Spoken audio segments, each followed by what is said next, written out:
Hey, have you ever felt like you need some kind of secret decoder ring just to figure out what's in your food? Well, today, that's exactly what we're going to do.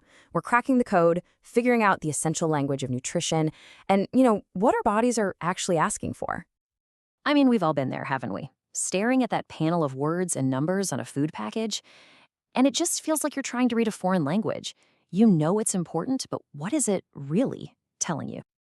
Okay, so today, we're going to break it all down. Because behind that wall of text, nutrition really boils down to just 6 essential components. Think of them like the starting lineup for your body's internal team, and every single one has a super important role to play. All right, let's meet the first 3 players. These are the heavy hitters. Scientists call them macronutrients. And macro just means we need a lot of them.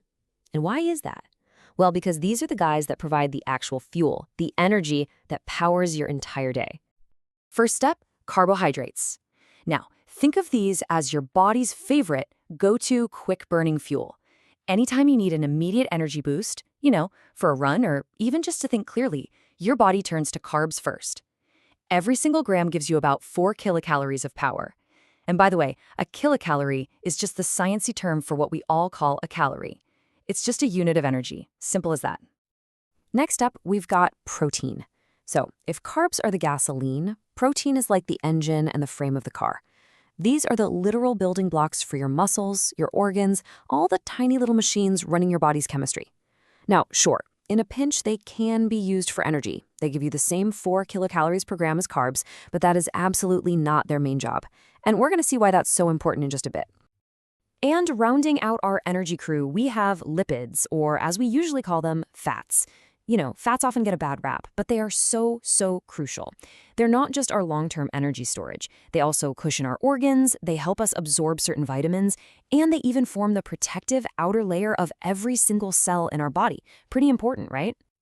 But when it comes to storing energy, oh man, fats are the undisputed champion.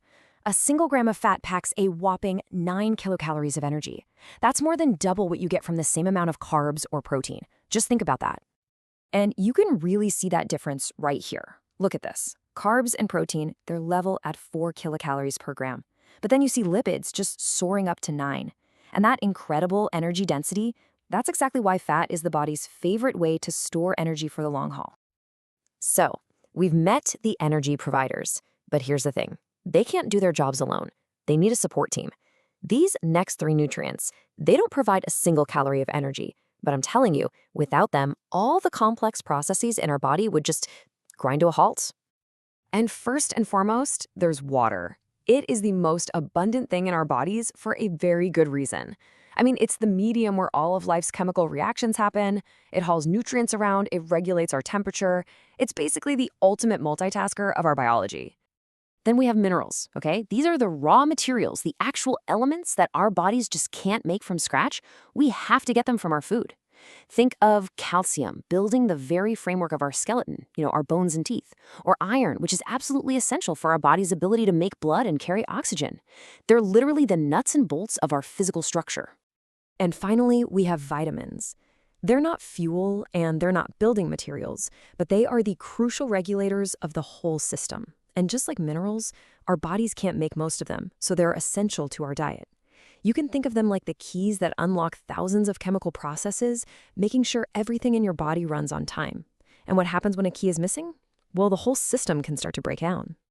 Let's take vitamin C, for example. Its job is to help regulate a whole bunch of processes, including building something called collagen. But if you don't have enough of it, you get scurvy. It's that disease that used to plague sailors, causing things like bleeding gums. It's just a really stark example of that direct line between a single vitamin and a specific critical job in the body. And it's not just vitamin C. Not by a long shot. A lack of vitamin A, that can lead to poor night vision. Not enough vitamin D, your body can't properly absorb calcium, which can lead to weaker bones. It just goes to show how interconnected this whole system is. A deficiency in one tiny little area can cause some major problems somewhere completely different. Okay, so this brings us to what might be the most important concept of all: balance. It's not just about getting all 6 of these nutrients. It's about getting them in the right relationship with each other, because your body has a very specific and, honestly, a very smart way of using them. And this really gets to the heart of how incredibly efficient your body is. It has a clear priority list for creating energy. It's smart. It's not going to start tearing down important structures if it has more suitable fuel just sitting there, ready to go. And here is that priority list, right here, in action.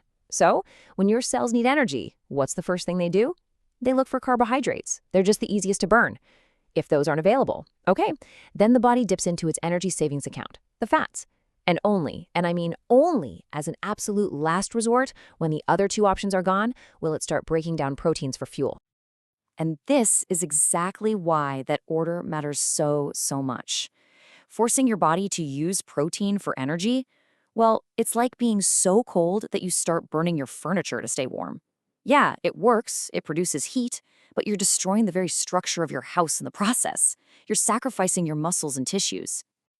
So, with all that in mind, let's circle all the way back to where we started.